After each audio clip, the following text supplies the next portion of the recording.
बेटा आज हम लोग देखेंगे ऑप्टिकल आइसोमेरिज्म के बारे में।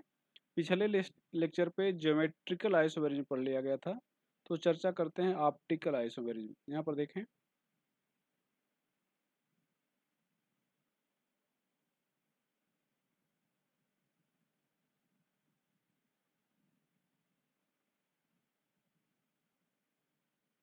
Optical isomerism.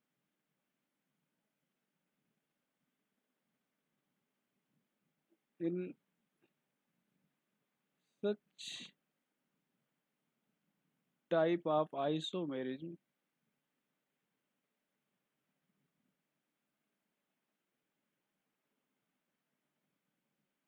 Molecular and structural formula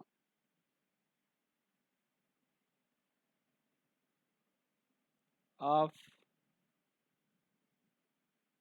compound is same, but behaviour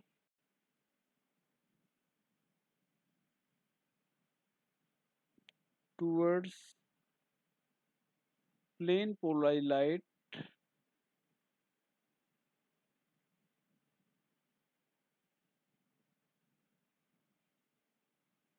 light,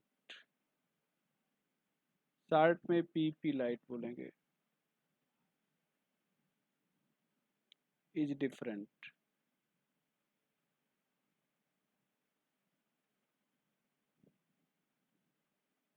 मतलब यहाँ पर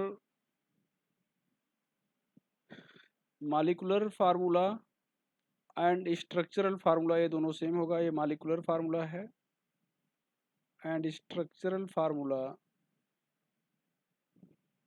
of compound is same, but behaviour towards plane polarized light is different. यहाँ पर ध्यान दिया जाए,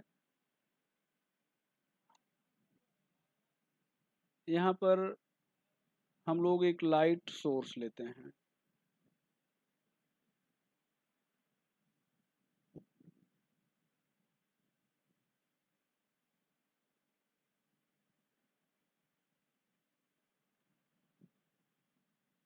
ये लाइट सोर्स हो गया जिसे लाइट डिफरेंट डायरेक्शन में इमिट कर रही है।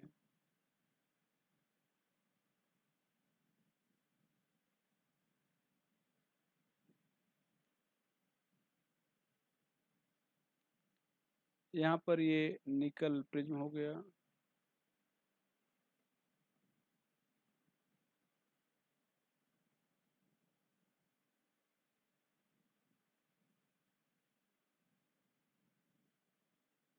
Made up of calcite.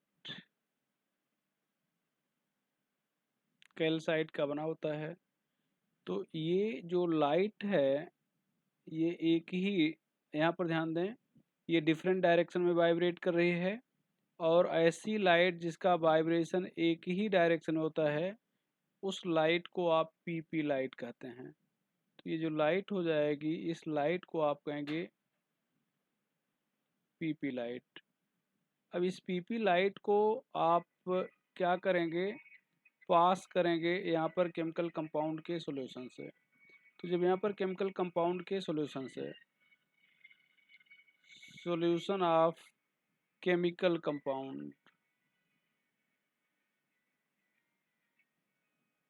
यहाँ पर आप पास कर रहे हैं तो आप देखेंगे कि यहाँ पर दो चीज़ें आपको दिखाई देंगी। एक तो जो लाइट थी जैसे जा रही थी वैसे ही चली जाए, तो जैसे जा रही थी जब वैसे ही चली जाएगी तो ये कंपाउंड ऑप्टिकली इनएक्टिव होगा। ये अब ऑप्टिकली इनएक्टिव होगा।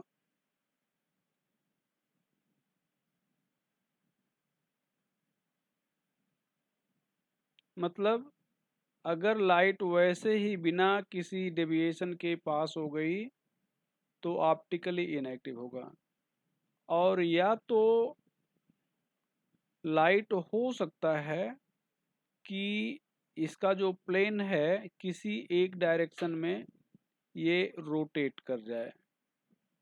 तो अगर रोटेट कर जाता है तो इस कंपाउंड को, मतलब जिस लाइट से, मतलब जिस कंपाउंड के सॉल्यूशन से आपने इसको पास किया था, उस कंपाउंड को आप ऑप्टिकली एक्टिव कहेंगे। तो यहाँ पर ध्यान दें, यहाँ पर अच्छा एक और चीज़ भैया, अब ये जैसे लाइट आपने पास किया तो यहाँ पर ध्यान दो, ये इसका जो प्लेन है ये क्लॉकवाइज मुड़ गया, डिविएट कर गया। या हो सकता है कि जो प्लेन है ये एंटी क्लॉकवाइज डिविएट कर जाए। तो क्लॉकवाइज डिविएट कर गया, या हो सकता है कि ये एंटी क्लॉकवाइज डिविएट कर जाए।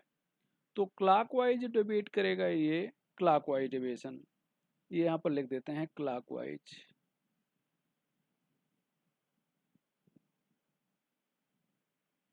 ये क्लॉकवाइज डिविएट करेगा तो इसको आप तब इस कंपाउंड को, जिस कंपाउंड के सॉल्यूशन से आपने इसको पास किया था, तब आप उस कंपाउंड को कहेंगे डेक्स्ट्रो रोटेटरी।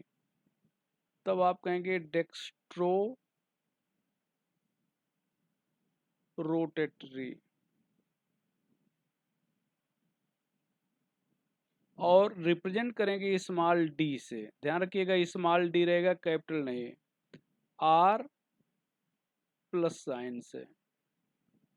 तो यहाँ पर अगर ये क्लॉकवाइज रोटेट कर रहा है तो यहाँ पर इसको कहेंगे डेक्स्ट्रो रोटेटरी। डेक्स्टर का मतलब होता है राइट हैंड साइड में रोटेशन है, यहाँ पर क्लॉकवाइज का मतलब right hand side.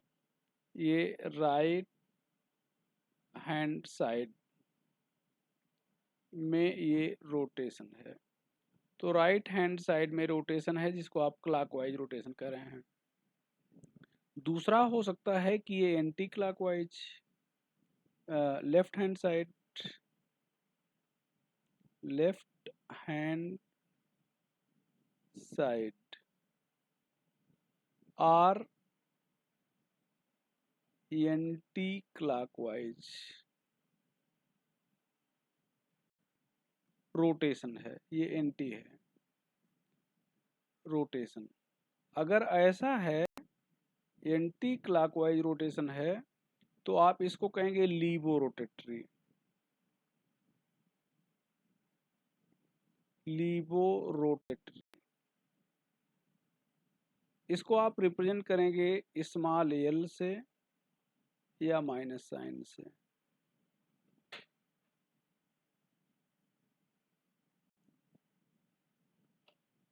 Small L से रिप्रेजेंट करेंगे भैया माइनस साइन से।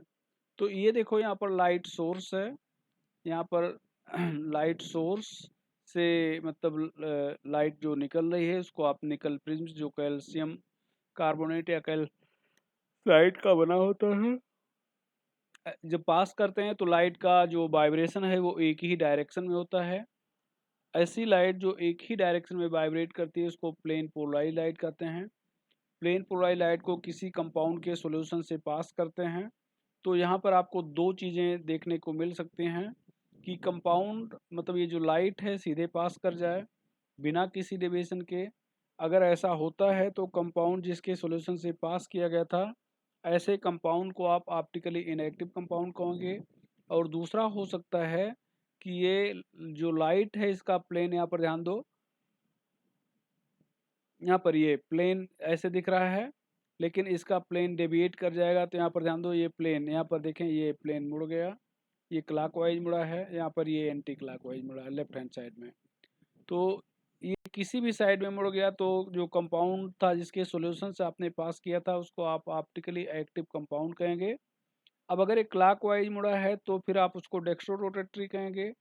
इसको प्लस स्मॉल डी से रिप्रेजेंट करेंगे या प्लस साइन से रिप्रेजेंट करेंगे। एंटी क्लॉकवाइज मुड़ा है तो लेफ्ट हैंड साइड में उसको कह सकते हैं मुड़ा है, तो इसको फिर आप लीवो रोटेटरी कहेंगे, जिसे स्मॉल एल या माइनस साइन से रिप्रेजेंट कर सकते हैं। ये हो गया। यहाँ पर थोड़ा सा हम लोग देख लें एंगल ऑफ रोटेशन क्या है। Angle of rotation,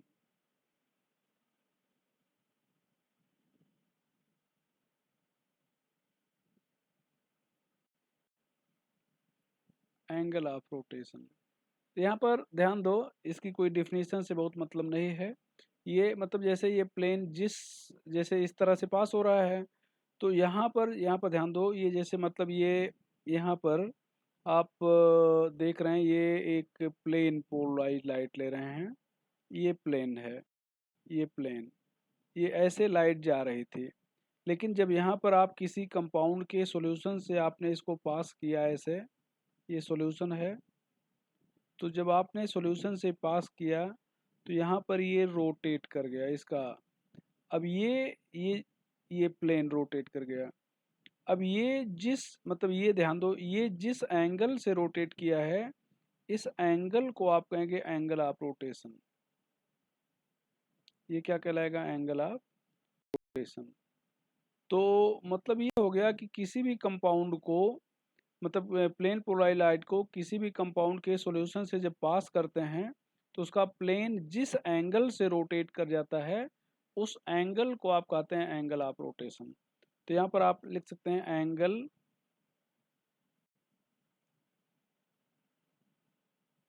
through which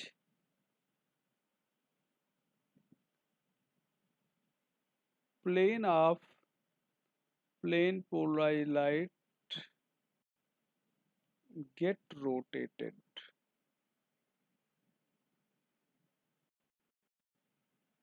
on passing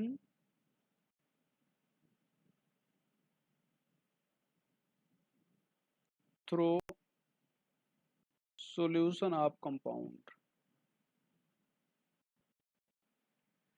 तो किसी भी सॉल्यूशन कंपाउंड के सॉल्यूशन से जब आप प्लेन पोलराइज लाइट को पास करते हैं, तो उसका plane angle through which plane of, ये देखो plane of PP light, plane polarise light get rotated on passing through solution of compound, chemical compound कह सकते हो। तो किसी भी कंपाउंड के सॉल्यूशन से आप प्लेन पोलराइज लाइट को पास करने पर जिस एंगल से ये प्लेन इसका रोटेट कर जाता है, उसको आप कहते हैं एंगल ऑफ रोटेशन। फैक्टर किन किन फैक्टर पर डिपेंड करेगा? Factor affecting,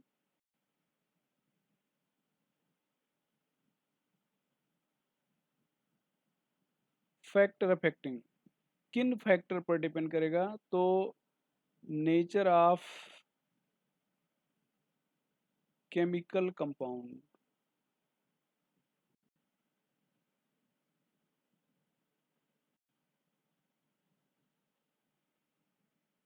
nature of chemical compound. एक चीज, कंसंट्रेशन ऑफ सॉल्यूशन, जिस सॉल्यूशन से पास कर रहे हो उसका कंसंट्रेशन क्या है, इस पर डिपेंड करेगा। तीसरा डिपेंड करेगा length of tube of polarimeter. यहाँ पर ध्यान दें, length of tube of polarimeter, इसको आप जरूर याद रखिएगा। ये पोलरीमीटर से ऑप्टिकल एक्टिविटी को मेजर करते हैं। तो पोलरीमीटर एक ऐसा इंस्ट्रूमेंट होता है जिससे आप ऑप्टिकल एक्टिविटी को मेजर करते हैं। तो उस पोलरीमीटर में एक ट्यूब लगी होती है जिसमें आप सॉल्यूशन को फिलअप किए होते हैं। तो उस मतलब ट्यूब की लंबाई कितना है, इस चीज़ पर भी इसकी जो ऑप्टिकल एक्टिविटी है, ये सॉरी एंगल ऑफ रोटेशन जो है डिपेंड करता है। और दूसरा चौथा पॉइंट हो जाएगा वेवलेंथ ऑफ लाइट, जो आप लाइट पास कर रहे हैं उसकी वेवलेंथ क्या है, इस पर भी डिपेंड करेगा, वेवलेंथ ऑफ लाइट। और फिफ्थ फैक्टर हो जाएगा टेम्परेचर, फिफ्थ फैक्टर हो जाएगा टेम्परेचर पर। इन सारे फैक्टर पर आपका ये जो एंगल ऑफ रोटेशन है डिपेंड करता है। यहाँ पर भैया ये हो गया एंगल ऑफ रोटेशन। अब हम लोग चर्चा थोड़ा सा कर रहे हैं स्पेसिफिक रोटेशन पे। यहाँ पर एंगल ऑफ रोटेशन हो गया, और अब हम चर्चा करेंगे थोड़ा सा स्पेसिफिक रोटेशन पे। तो यहाँ पर ध्यान दें, डिफिनेशन तो आपसे खैर पूछा नहीं जाता। स्पेसिफिक रोटेशन,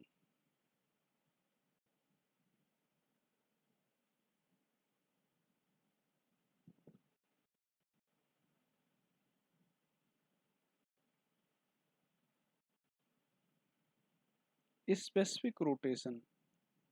अगर हम लोग बेटा इस पे चर्चा करें स्पेसिफिक रोटेशन क्या है, तो यहाँ पर सारी चीज़ें वही है जो आपने पीछे पढ़ा है। एंगल ऑफ रोटेशन सब कुछ वही है, बस अंतर क्या है कि यहाँ पर आपने ये जो 5 पॉइंट लिखा है, यहाँ पर कंसंट्रेशन क्या है कोई मतलब नहीं है। यहाँ पर कंसंट्रेशन क्या लिया है इसे कोई लेना देना नहीं है। लेंथ ऑफ ट्यूब क्या है ये इसे कोई मतलब नहीं है। यहाँ पर कंसंट्रेशन 1 ग्राम पर सीएम क्यूब होगा। यहाँ पर angle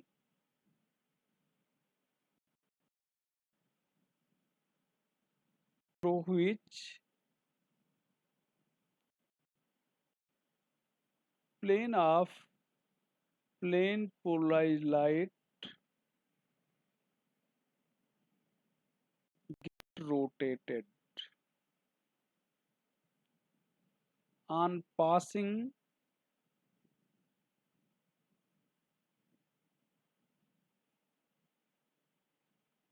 through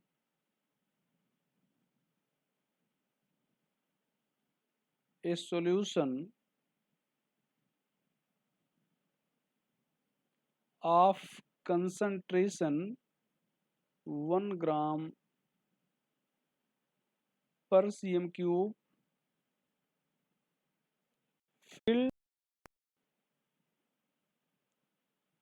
in tube of 1 decimeter 10 centimetre कर सकते हो लेंथ। यहाँ पर आपने दो चीज़ों को स्पेसिफाई किया है, एक तो कंसंट्रेशन को स्पेसिफाई कर दिया है ये कंसंट्रेशन, और दूसरा लेंथ को। ये दोनों चीज़ों को जब आप स्पेसिफाई कर देते हो तो वही जो एंगल ऑफ रोटेशन होता है वही स्पेसिफिक रोटेशन कहलाता है। तो ये चीज़ हो जाएगा भैया।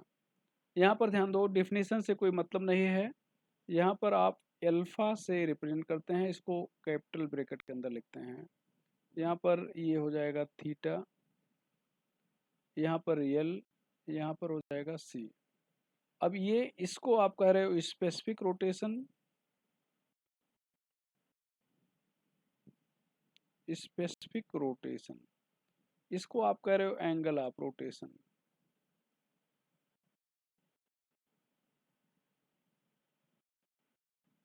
Angle of rotation, length of tube in decimetre, concentration of solution in in ग्राम पर सेंटीमीटर, ग्राम पर सेंटीमीटर ये हो जाएगा। अगर फैक्टर अफेक्टिंग की बात करें तो यहाँ पर ध्यान दें ये 3 फैक्टर हो जाएंगे, वेवलेंथ ऑफ, टेम्परेचर और nature of chemical compound. It depends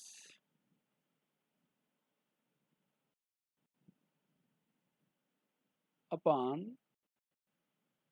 पहला nature of chemical compound, nature of chemical compound,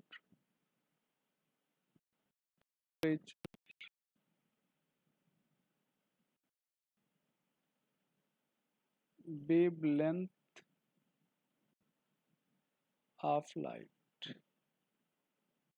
in factor पर डिपेंड करेगा। भैया इस चीज को आप लोग जानते रहेंगे। तो हम लोग एंगल ऑफ रोटेशन देख लिया और स्पेसिफिक रोटेशन को भी देख लिया। Optical activity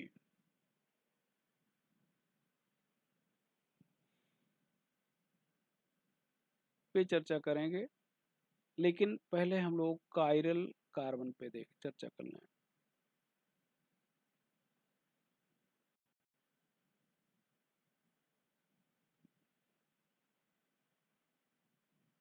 chiral carbon,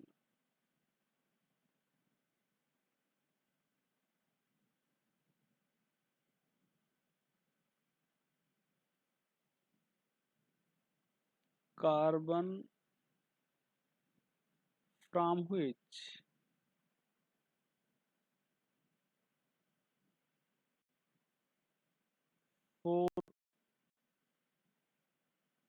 different atom or group of atom are attached। तो ऐसा कार्बन जिससे 4 डिफरेंट एटम या ग्रुप ऑफ एटम अटैच्ड होते हैं, उसको आप कायरल कार्बन कहते हैं। ये कार्बन हो गया, इसको आप कायरल कार्बन कहेंगे। चूंकि यहाँ CH3 एक ग्रुप हो गया, H दूसरा, Cl तीसरा हो गया, C2H5 चौथा ग्रुप हो गया, तो उसको आप कायरल कार्बन कहेंगे। यहाँ पर ध्यान दें, identify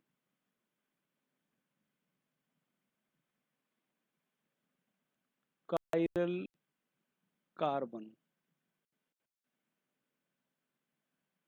in given compound। Identify chiral carbon in given compound।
ध्यान दिया जाए तो अब यहाँ पर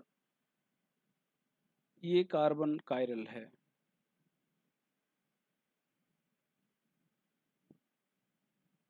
क्यों भैया? यहाँ पर देखें CH3 C2H5, यहाँ पर H और H ये दोनों ग्रुप सेम है, लेकिन यहाँ पर 1 और 2 हैं। तो यहाँ पर मतलब H1 और H2 मतलब इसका एटॉमिक मास 1 है और एटॉमिक मास 2 है, अलग अलग हैं। इसको प्रोटियम कह सकते हैं, इसको ड्यूटीरियम कह सकते हैं। तो ये आइसोटोप्स हैं, अलग अलग हैं। इनकी प्रियॉरिटी भी हम लोग कल देखे थे और इनको अलग अलग प्रियॉरिटी ग्रुप में रखे थे। तो ये ध्यान रखिएगा, ये इसको दोनों को सेम नहीं मान लीजिएगा। अब इस कार्बन को अगर यहाँ पर लिया जाए, देखें भैया ये कार्बन, तो इससे 4 ग्रुप AH हो गया, OH हो गया, COOH हो गया, और यहाँ पर ये नीचे वाला पूरा ये सिस्टम आप जुड़ा हुआ है। और उसी तरह से यहाँ पर देख लिया जाए कि H ये C, मतलब इस C से देखें यहाँ पर H जुड़ा है, यहाँ पर OH जुड़ा है, यहाँ पर ये COOH जुड़ा है, और यहाँ पर ये कार्बन वाला ऊपर वाला ये पूरा पार्ट जुड़ा हुआ है। तो ये 4 डिफरेंट ग्रुप यहाँ पर भी हैं। इसका मतलब ये भी कायरल कार्बन है और ये भी कायरल कार्बन है। यहाँ पर ध्यान दें बेटा, ये कार्बन लिया जाए एक, ये दूसरा। अब बीच वाला कार्बन अगर आप देखो, ये यहाँ पर पहला कार्बन ये CH3, मतलब इस कार्बन से देखें, इस कार्बन को हम हल्का सा टिक कर दे रहे हैं। ये CH3 जुड़ा है, ये H जुड़ा है, ये Cl जुड़ा है, और ये कार्बन से लेकर ये नीचे पूरा पार्ट जुड़ा हुआ है। तो 4 डिफरेंट हैं। उसी तरह से नीचे देखा जाए, नीचे वाले का ये CH3 जुड़ा है एक, ये H जुड़ा है 2, ये Cl जुड़ा है, और ये इस कार्बन से ऊपर पूरा एक पार्ट हो गया, तो ये 2 हो गए। लेकिन इस बीच वाले कार्बन को देखें, यहाँ पर जहाँ पे हम टिक कर रहे हैं, सर्कल कर रहे हैं, अभी ये देखो, ये देखें इस कार्बन पे, तो ये यहाँ से लेकर यहाँ तक पूरा पार्ट और यहाँ से लेकर यहाँ तक पूरा पार्ट, ये दोनों चीज़ें सेम हैं। यहाँ पर एच और सी एल, मतलब सी एल है, एच है, दो ग्रुप हो गए डिफरेंट, और ये पूरा एक नीचे वाला ग्रुप और ऊपर वाला ग्रुप दोनों सेम है, मतलब तीन ग्रुप हैं। तो ये इसको हम लोग कहेंगे स्यूडो कायरल। इसको क्या कहेंगे भैया? Pseudo chiral. तो ये स्यूडो कायरल है। Pseudo chiral.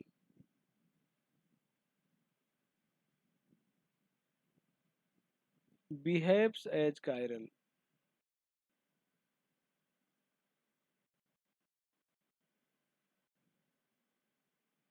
ये स्यूडो कायरल है, कायरल जैसा बिहेव करेगा। अब यहाँ पर हम लोग आगे आ जाएं। यहाँ पर ध्यान दें, ये कार्बन है। अब इस कार्बन से भैया यहाँ पर एक बॉन्ड बना है, ये दूसरा बॉन्ड, ये तीसरा बॉन्ड, ये तो एक बॉन्ड पर एक हाइड्रोजन जुड़ा होगा, खुद ही मान लो। यहाँ पर ये CH2, यहाँ पर ये CH2, तो इधर भी CH2, इधर भी CH2, ये दो CH2 हो गया। H और CH3 तो तीन डिफर कर रहा है, तो इसका मतलब यहाँ पर कायरल कार्बन नहीं है। यहाँ पर ध्यान दें, अब यहाँ पर ये CH2 होगा, ये भी CH2 होगा, ये कार्बन है, यहाँ पर H जुड़ा होगा, यहाँ पर H जुड़ा होगा, ये।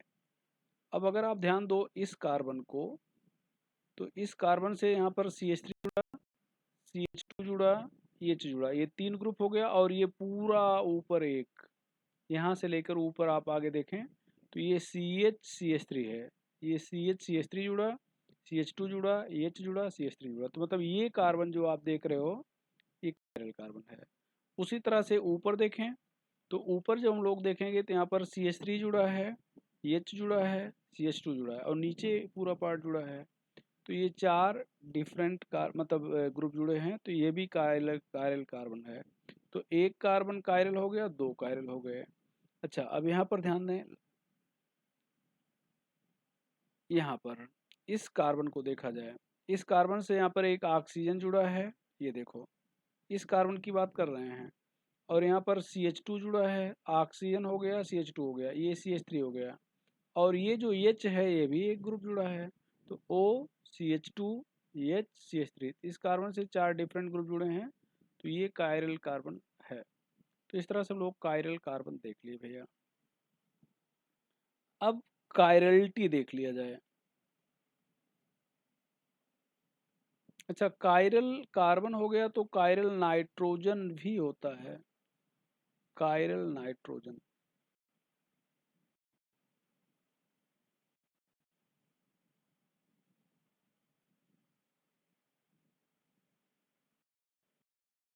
नाइट्रोजन from which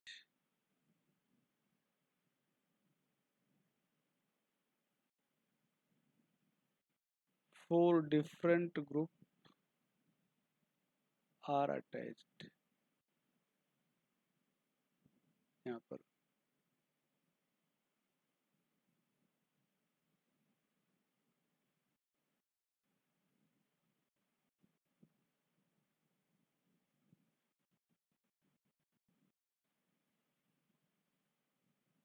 ये, इस नाइट्रोजन को आप कायरल नाइट्रोजन कहते हैं।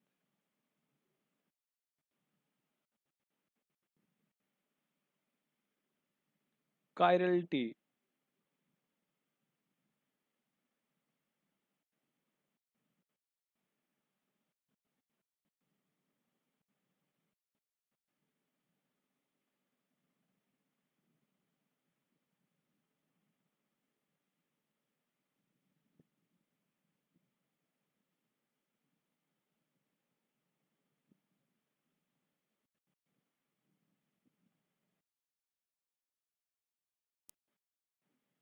नॉन सुपर इम्पोजिबिलिटी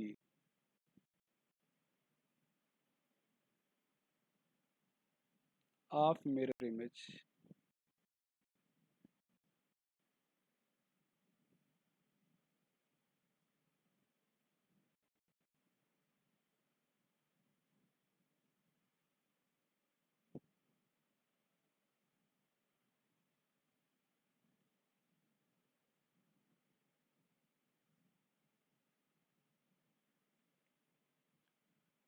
तो phenomena of non superimposability of mirror image, तो मिरर इमेज के नॉन सुपर इम्पोजिबिलिटी को आप क्या कहेंगे? कायरलिटी कहेंगे। ये चीज आप जानते रहेंगे। अच्छा,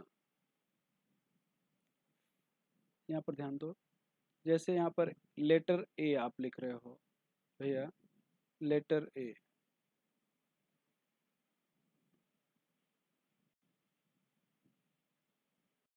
ऐसे इसका मिरर इमेज बनाओगे तो ये ऐसे ही बनेगा। उठा के इस पे रख दो, सुपर इम्पोज कर जाएगा, मतलब कायरलिटी नहीं है।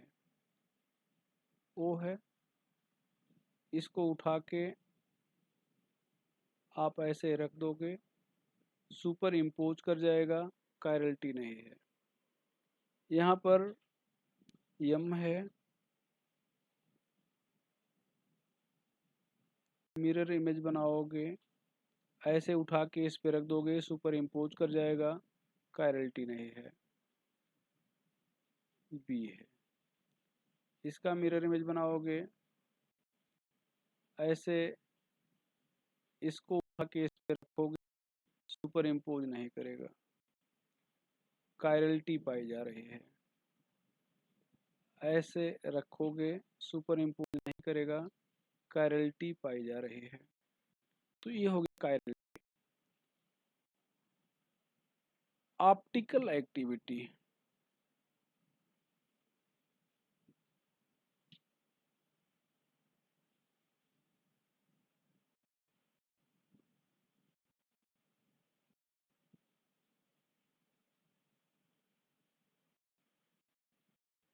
Phenomena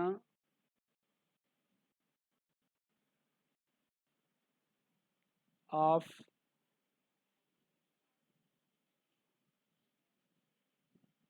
rotation of plane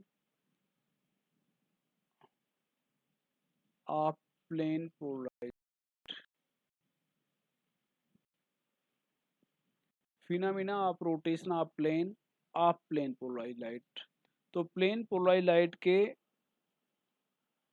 plane के रोटेट कर जाने की जो फिनोमिना होती है, उसको हम लोग भैया क्या कहते हैं? ऑप्टिकल एक्टिविटी कहते हैं।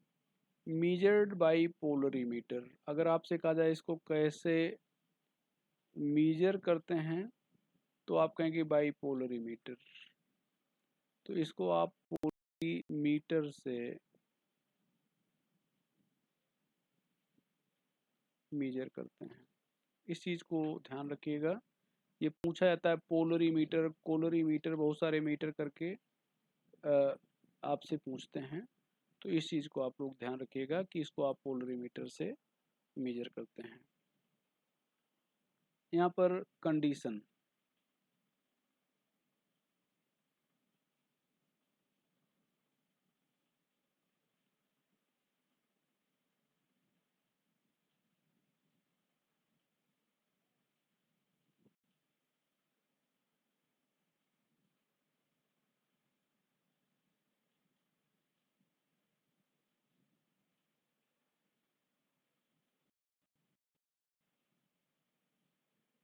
कंडीशन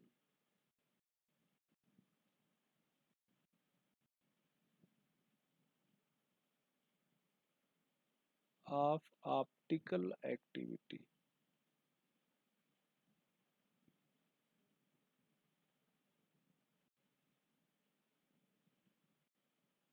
पहला, mirror image should not be superimposed, mirror image of compound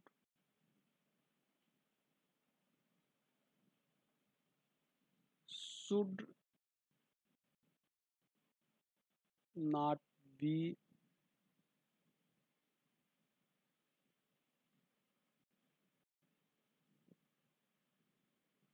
superimposed। तो कंपाउंड का जो मिरर इमेज है सुपर इम्पोज नहीं करना चाहिए। और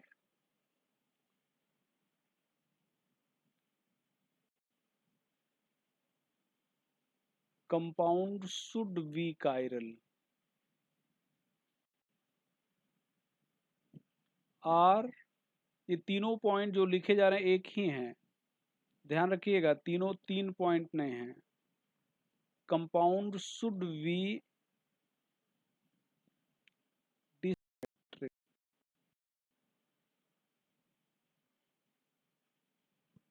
compound should be dissymmetric.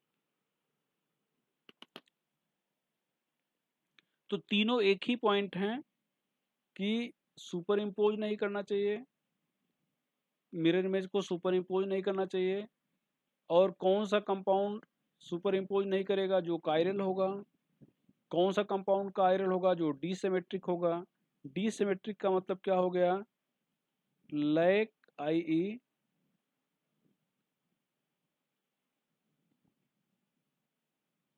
Compound should lack symmetry.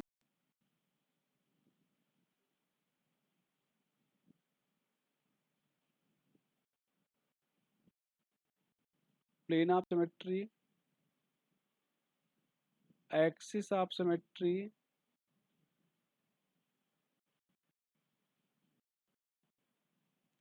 And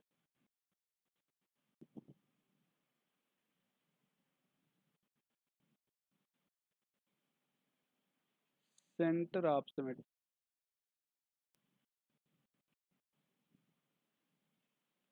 compound should lack plane of symmetry, centre of symmetry absent हैं, तो कंपाउंड को आप क्या कहेंगे? डिसिमेट्रिक कहेंगे। तो ध्यान रखिएगा क्या क्या होना चाहिए? कंपाउंड डिसिमेट्रिक होना चाहिए, या कंपाउंड कायरल होना चाहिए, या not be super imposed, mirror image super impose नहीं करना चाहिए। तो इन चीज़ों पे आप फोकस रखेंगे। अच्छा भैया, अब हम लोग थोड़ा सा बात करें एसिमेट्रिक पर। Asymmetric compound,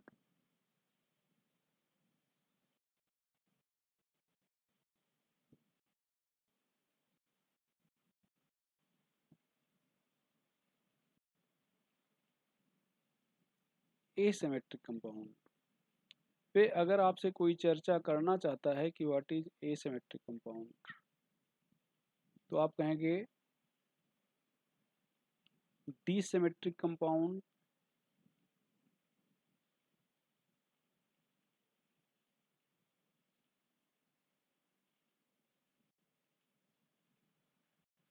having chiral carbon.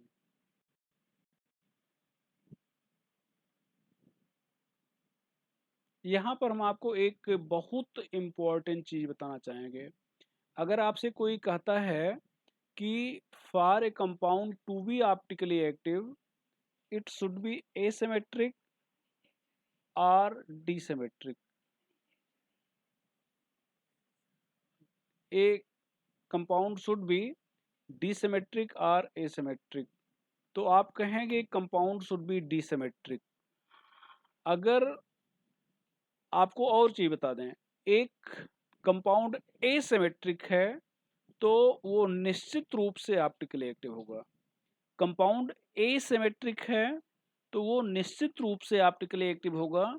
लेकिन फिर भी अगर पूछा जाए कि मिनिमम रिक्वायरमेंट क्या है, तो आप एसिमेट्रिक इसको नहीं बताएंगे, बल्कि जब मिनिमम रिक्वायरमेंट कहा जाएगा तो आप डिसिमेट्रिक इसको बताएंगे।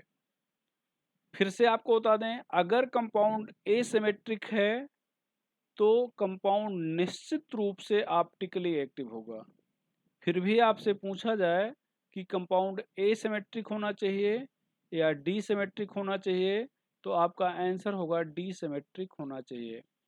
एसिमेट्रिक कंपाउंड आप नहीं बताएंगे। दोनों में अंतर क्या है? जब आपसे कहा जा रहा है कि एसिमेट्रिक निश्चित रूप से ऑप्टिकली एक्टिव होगा, फिर भी आप क्यों नहीं बताएंगे? आप, वो मिनिमम रिक्वायरमेंट नहीं है। जैसे आपसे कहा जाए कि मान लो हमारे हाथ में ये जो पेन है, ये 5 रुपए की पेन है, 5 रुपए की पेन है, तो आपको इस पेन को अगर परचेज करना है तो आपके जेब में कम से कम कितना रुपए होना चाहिए? तो आपका आंसर होगा कि हमारे जेब में कम से कम 5 रुपए होना चाहिए। अब अगर आपकी जेब में 10 रुपए है, तो आप इस पेन को निश्चित रूप से खरीद लेंगे। लेकिन आपके जेब में 10 रुपए तो नहीं होना चाहिए। आपके जेब में 10 रुपए तो नहीं होना चाहिए। जब पूछा जाए कि इस पेन को खरीदने के लिए कितना रुपए होना चाहिए कि आप इस पेन को कम से कम कितने रुपए हों तो खरीद लें, तो आप कहेंगे कम से कम 5 रुपए हों। तो वही अंतर है, मतलब डीसिमेट्रिक की कंडीशन जो है वो 5 रुपए वाली है और जो एसिमेट्रिक की कंडीशन है वो 10 रुपए वाली है। तो आप यहाँ पर अगर ध्यान से देख रहे हों तो आपसे कहा जा रहा है कि मतलब जो एसिमेट्रिक कंपाउंड है वास्तव में डीसिमेट्रिक है, लेकिन यहाँ पर एक शर्त जोड़ दी गई है कि डीसिमेट्रिक कंपाउंड में कायरल कार्बन भी होना चाहिए। अगर कायरल कार्बन भी है तो फिर वो एसिमेट्रिक कंपाउंड हो जाएगा। इसका मतलब अगर आप ध्यान से बहुत बारीक पॉइंट देखें तो ये जो कायरल कार्बन है, अगर है तभी ये डीसिमेट्रिक है, और अगर नहीं है तो कंपाउंड सॉरी है तभी ये एसिमेट्रिक है, और अगर ये नहीं है तो कंपाउंड हो सकता है कि डीसिमेट्रिक हो। इसका मतलब कि किसी भी कंपाउंड के ऑप्टिकली एक्टिव होने के लिए उसमें कायरल कार्बन की प्रेजेंस जरूरी नहीं है, बल्कि कंपाउंड को खुद ही कायरल होना चाहिए। मतलब कंपाउंड में कायरल कार्बन हो ऐसा जरूरी नहीं है, बल्कि कंपाउंड को खुद ही कायरल होना चाहिए। इस पॉइंट को हम अभी बाद में चर्चा और आगे कर लेंगे। तो इस चीज़ को यहाँ पर आपको बता दिया कि ये मिनिमम रिक्वायरमेंट नहीं है। आपसे पूछा जाता है कि ऑप्शन में कंपाउंड शुड बी एसिमेट्रिक और डीसिमेट्रिक, तो आपका आंसर होगा कि कंपाउंड शुड बी डीसिमेट्रिक। यहाँ पर एसिमेट्रिक आप नहीं बताएंगे, और क्यों नहीं बताएंगे ये चीज़ हमने आपको बता दिया। अब यहाँ पर 3 टाइप की सिमेट्री पे आपने चर्चा किया। यहाँ पर plane of symmetry,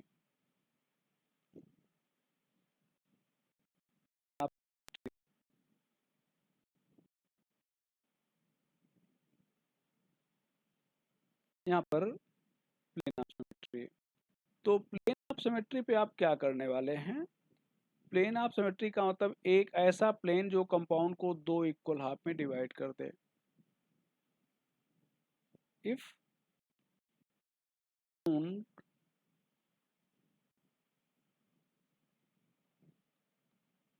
can be divided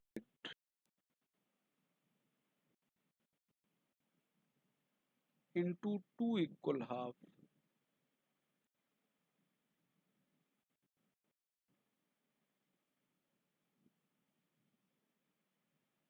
through a plane,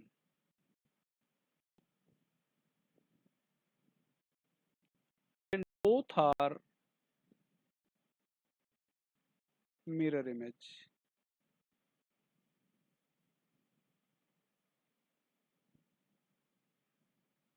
and both are mirror image. एक प्लेन के थ्रू डिवाइड कर दें और दोनों क्या हों? मिरर इमेज हों। अगर ऐसा है तो फिर आप उसको कहेंगे कि यहाँ पर प्लेन ऑफ सिमेट्री पाई जा रही है।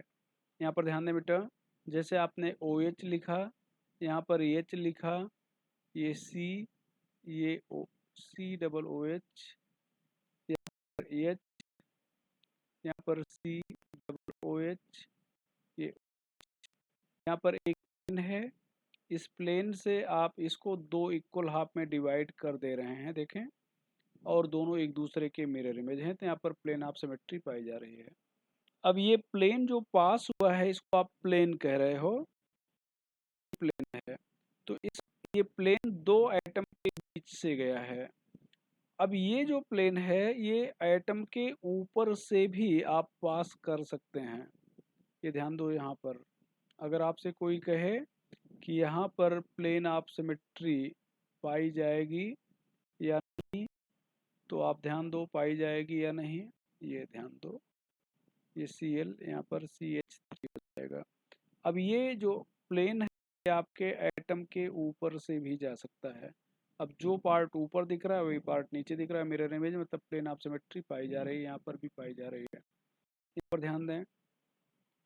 जैसे मान लो आपने इस कंपाउंड को लिया, अब अगर आपसे कोई कहे कि पर प्लेन ऑफ सिमेट्री पाई जा रही है या नहीं, तो आइए विचार करते हैं। इसको आप ऐसे लिख सकते हो, ऐसे आपने लिख दिया, यहाँ ये कार्बन लिख दिया, यहाँ पर हाइड्रोजन लिख दिया, यहाँ पर हाइड्रोजन लिख दिया। अब यहाँ से आप ऐसा प्लेन आप ऐसे डिवाइड करें, ड्रा करें, तो आप ये इधर है, ये इधर है, ये आधा ये इधर, आधा ये इधर, मतलब यहाँ पर भी प्लेन ऑफ सिमेट्री पाई जा रही है। तो ये ध्यान रखिएगा कि जो एटम है, मतलब प्लेन है, वो एटम के ऊपर से भी जा सकता है। अगर आपसे कोई कहे कि यहाँ पर प्लेन ऑफ सिमेट्री पाई जाएगी या नहीं, का आंसर क्या होना चाहिए, इस पे हम चर्चा कर रहे हैं। इसको आप ऐसे लिख सकते हैं जैसे ऊपर वाले को बनाया है। यहाँ पर C हो गया, ये H हो गया, ये H हो गया, ये H हो गया, ये यहाँ पर Cl हो गया। अब ऐसे अगर आप एक ऐसे, तो ये एक C इधर आ गया, मतलब ऐसा नहीं कि C इधर आ गया और इधर आ गया। C एक एटम है, तो आधा मतलब Cl इधर आ जाएगा, आधा Cl इधर आ जाएगा। आप ऐसा नहीं सोचेंगे कि C इधर आ गया और L इधर आ गया, इस पर लिखकर चिपकाया नहीं गया है। ठीक है, तो यहाँ पर भी प्लेन ऑफ सिमेट्री पाई जा रही है, यहाँ पर भी पाई गई, यहाँ पर पाई गई, यहाँ पर भी पाई गई। हमें उम्मीद है कि प्लेन ऑफ सिमेट्री आपको समझ में आई होगी। यहाँ पर देखें, axis of symmetry, axis of symmetry,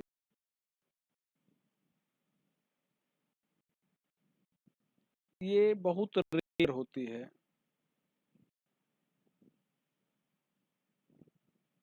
rare होती है। यहाँ पर ध्यान दें, एक्सिस ऑफ सिमेट्री का मतलब हुआ कि जैसे आप एक मतलब कोई भी सिस्टम ले लें और ऐसे एक एक्सिस पास करें, और जब इस एक्सिस को आप यहाँ पर ऐसे 360 डिग्री से रोटेट करें, और 360 डिग्री से रोटेट करते समय सेम अपीयरेंस मिले, या यहाँ पर ऐसे देखें, यहाँ पर ऐसे है, ये एक्स, इसको एक्सिस मान लें। अब ऐसे ये फिंगर और ये फिंगर दोनों डिफरेंट फिंगर हैं, मान लो जैसा फिंगर यहाँ दिख रहा है वैसा फिंगर यहाँ होता है, ऐसे आप रोटेट करें, और अगर ड्यूरिंग रोटेशन सेम अपीयरेंस मिल जाए, तो आप समझ लें कि एक्सिस ऑफ सिमेट्री पाई जा रही है। यहाँ पर ध्यान दें, हम इसको ड्रा कर रहे हैं। यहाँ पर हम लोग CH3 क्या ले लें, ये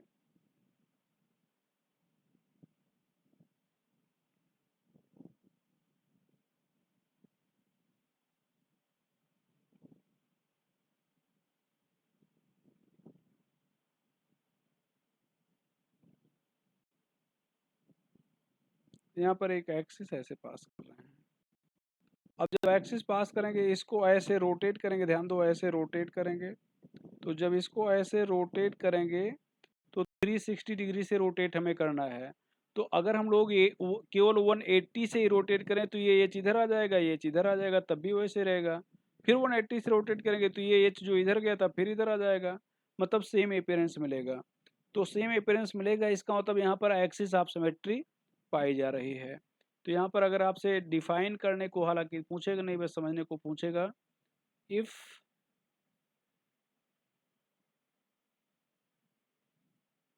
on rotation through an axis by 360 degree,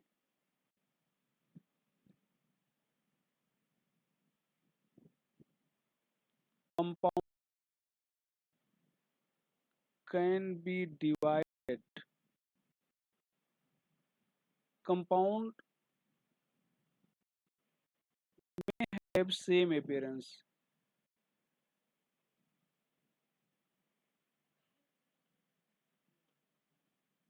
compound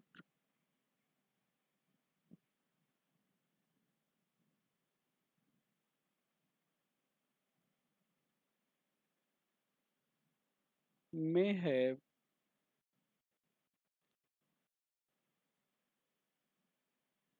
same appearance।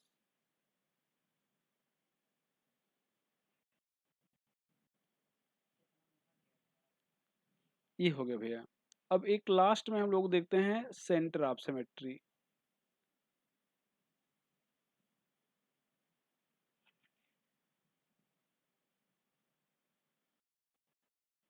Centre of symmetry में क्या होता है कि यहाँ पर हम लोग जैसे मान लो ये एक पॉइंट, मतलब ये डायग्राम है, यहाँ पर हम लोग एक पॉइंट सेलेक्ट करते हैं, यहाँ पर कहीं पर भी आप सेलेक्ट करो।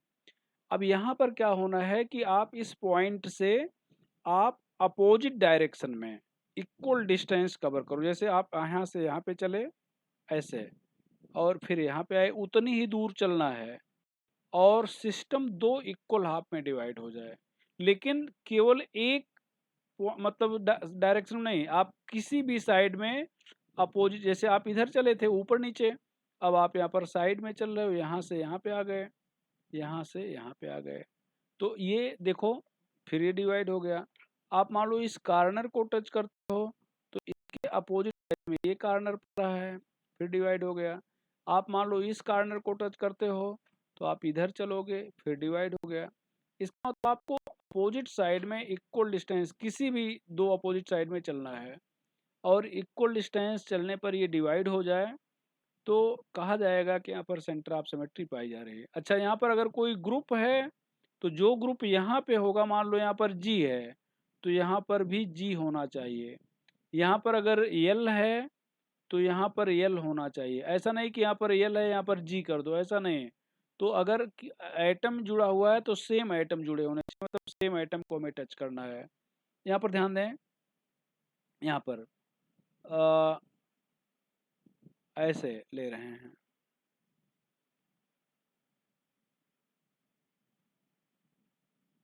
ये CH3 है, ये H है, ये H है, ये CH3 है। अभी ध्यान दो, CH3 को टच करना है, इक्वल हाफ में डिवाइड नहीं हुआ। H को टच करना है, इक्वल हाफ में डिवाइड नहीं हुआ। तो यहाँ पर आप सिमेट्री एब्सेंट है। लेकिन यहाँ पर ध्यान दो, फिर वही कंपाउंड हम एक बार फिर से रिपीट कर रहे हैं। यहाँ पर ध्यान दें, अभी आपने यही कंपाउंड बनाया है भैया, आपने यहाँ पर ऐसे डायग्राम बनाया है CH3, यहाँ पर H, यहाँ पर CH3। अब यहाँ पर आप क्या कर रहे हो, एक लाइन ड्रा कर रहे हो, यहाँ पर CH3 H, ये प्लेन, तो ये प्लेन ऑफ सिमेट्री प्रेजेंट है। मतलब ये कंपाउंड और ये नीचे वाले कंपाउंड दोनों सेम है, लेकिन इसमें सेंटर ऑफ सिमेट्री एब्सेंट है, प्लेन ऑफ सिमेट्री प्रेजेंट है। यहाँ पर ध्यान दें, यहाँ पर भैया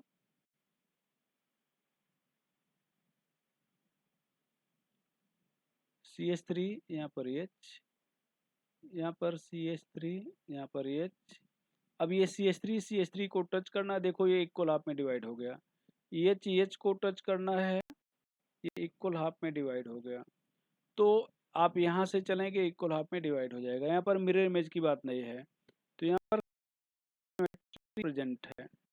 लेकिन इसी कंपाउंड को हम फिर से ड्रा कर दें, यहाँ पर ध्यान दें बेटा, यहाँ पर CH3, यहाँ पर H, यहाँ पर H, CH3। अब यहाँ पर अगर ऐसे आप किसी भी साइड से ड्रा, तो यहाँ पर प्लेन ऑफ सिमेट्री एब्सेंट है। देखो ये दोनों कंपाउंड एक है, सेंटर ऑफ सिमेट्री प्रेजेंट है, प्लेन ऑफ सिमेट्री एब्सेंट है। सेंटर ऑफ सिमेट्री प्रेजेंट है, एब्सेंट है, प्लेन ऑफ सिमेट्री प्रेजेंट है। तो यहाँ पर प्लेन ऑफ सिमेट्री प्रेजेंट है। अच्छा, ये दोनों एक हैं, ये सिस है और ये ट्रांस है। आपको बता दें, थोड़ा सा यहाँ पर ध्यान देंगे नोट करके, centre of symmetry is in general found in cyclic compound. Cyclic compound में पाया जाएगा,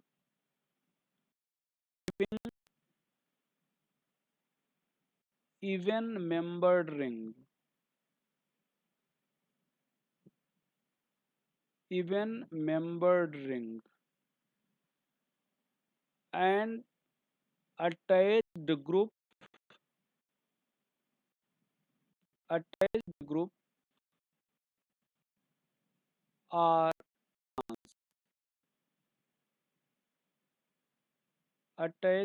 are trans। तो ध्यान रखिएगा, यहाँ पर जो मेंबर है वो इवन होने चाहिए। ये जो मेंबर हैं वो क्या होने चाहिए भैया, इवन। और जो अटैच्ड ग्रुप हैं वो ट्रांस होने चाहिए। तो इस चीज़ पे आप लोग ध्यान रखेंगे, ये चीज़ हो जाएगी।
अटैच्ड ग्रुप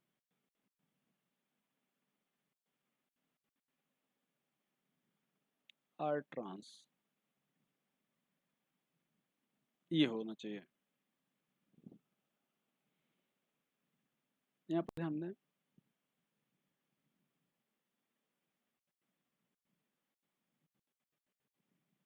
अब आगे हम लोग चर्चा करेंगे एक और पॉइंट पे।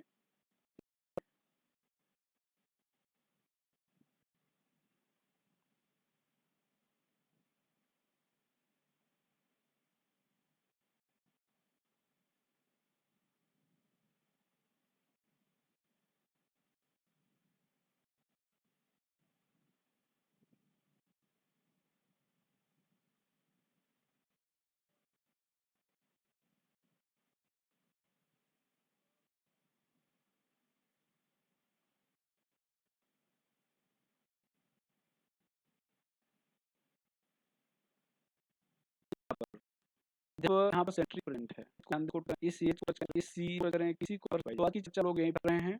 अभी ऑप्टिकल आइसोमेरिज्म खत्म नहीं हुआ है, इसके आगे की चर्चा